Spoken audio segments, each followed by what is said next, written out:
Do not despise the days of small beginnings. Understand that as you are learning to live with purpose and on purpose, that things can change in your life, and that is okay.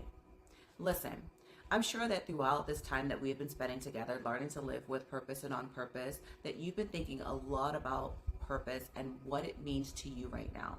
And hopefully that you're picking up some things to help you to live more intentionally, and you're already starting to make some changes in your life to help you live more intentionally, help you to figure out what that calling is on your life, if you believe that there is a calling for your life. And you are making some changes to help you to start to live that more fulfilling life.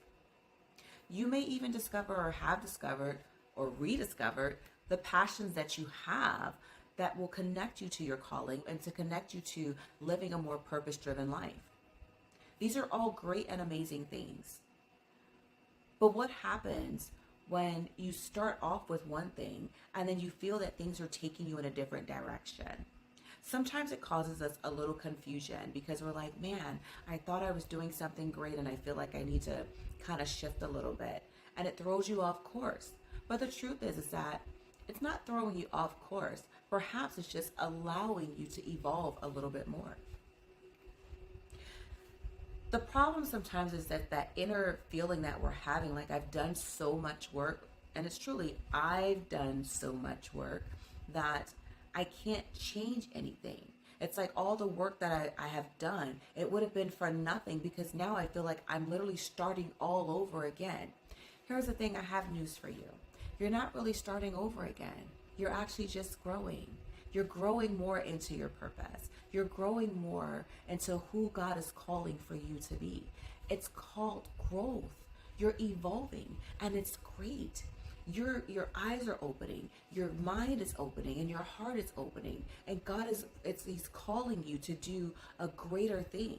And it's okay.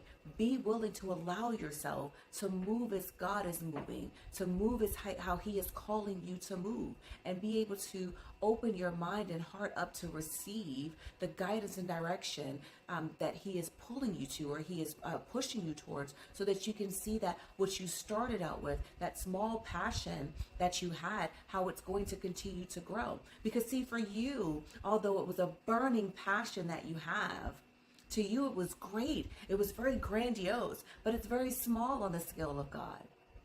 There's so much more to be done.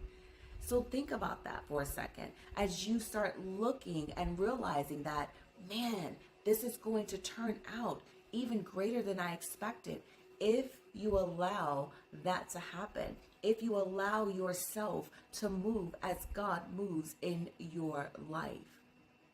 Listen, this can be even on smaller scales. Wherever you are in your life, your purpose can change based off of what is important to you at the moment, based off of what is happening in your life. Look, we're creatures of habits. I get that. We like our routines. We like our habits. It helps us to work out things in our lives. It helps us to be comfortable, but it also helps us to manage our lives. And it's great if you have routines. It's great if you have habits.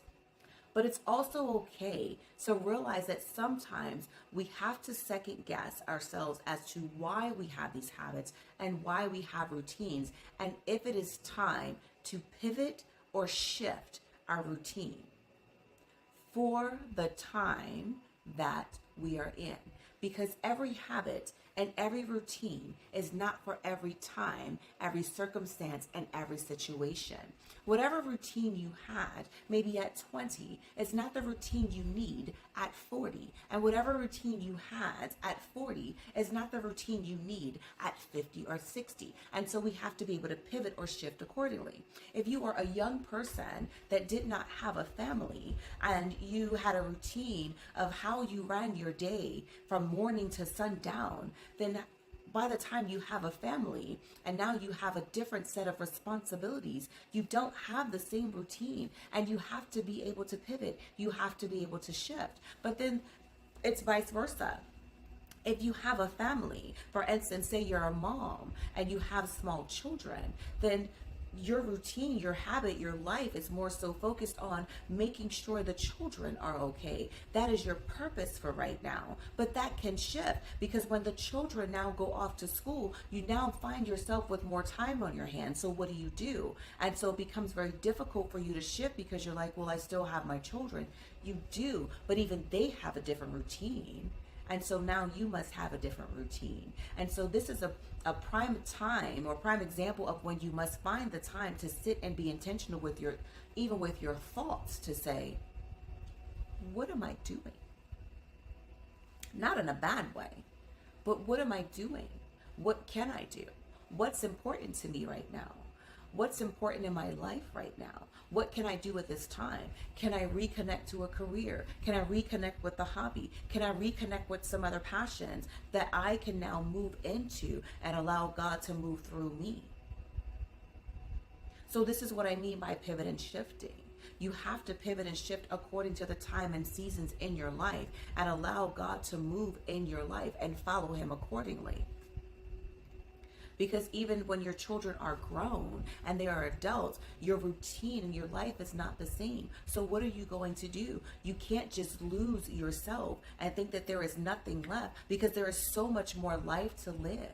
Life is not over because the children are gone. Life is not over because the children have moved on and now they have their own life. It is now time for you to live a whole nother life. There are so many more things for you to be able to do. And so we don't sit back and start becoming very mundane in our lives.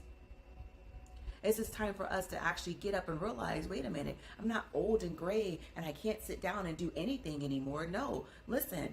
Let that fire burn in you again. Let you realize that there are so many other things that you can do, because change happened. You can evolve and realize, wait a minute, if I were able to teach my children certain things, I can do this on a greater capacity. Wow, look at that. And all I have to do is sit down and seek God for the plans, for wisdom on how to carry that out.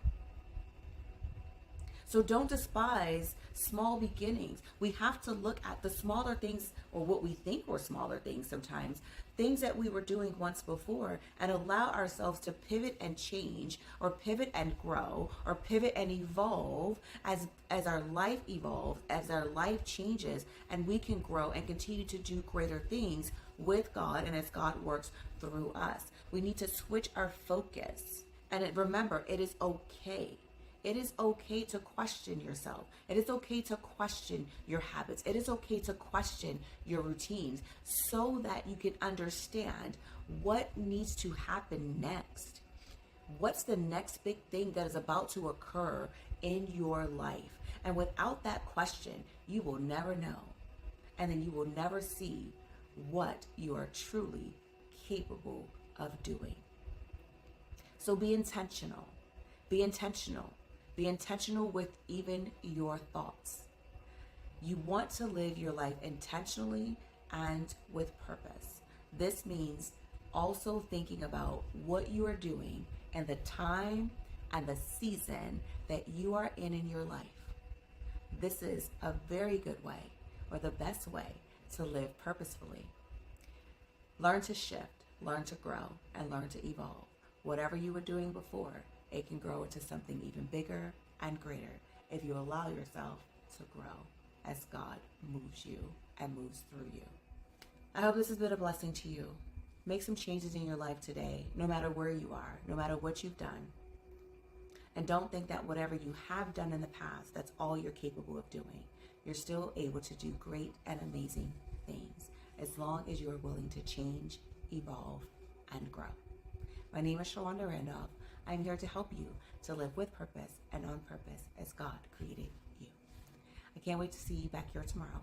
Don't forget to like, subscribe, and follow, so that you can get the notifications in your box, so that you can get messages on how to live with purpose and on purpose.